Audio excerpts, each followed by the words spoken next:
açacaktım sana yüreğim. Kara kaşlı zembaş kızlar, severim, severim, severim. O dağlarda seni görecektim, açacaktım sana yüreğim. Kara kaşlı zembaş kızlar, severim, severim, severim.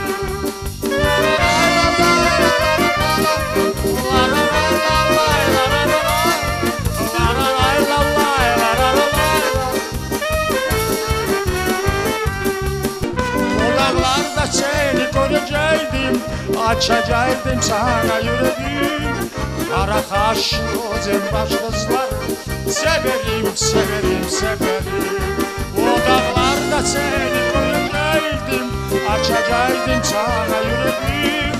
Kara kaşlı zembaş kızlar, severim, severim, severim.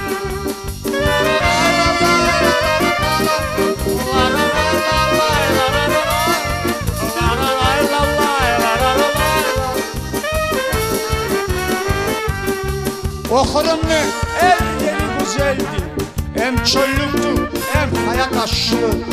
Lakin benden sizler sorasanız, derler bana sen o zembaşını.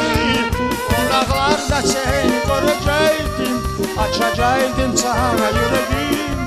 Kara kaşlı zembaş kızlar, severim, severim, severim. O dağlarda seni görecektim, açacaktım sana yüreğim. Kara kaşlı zembaş kızların, severim, severim, severim.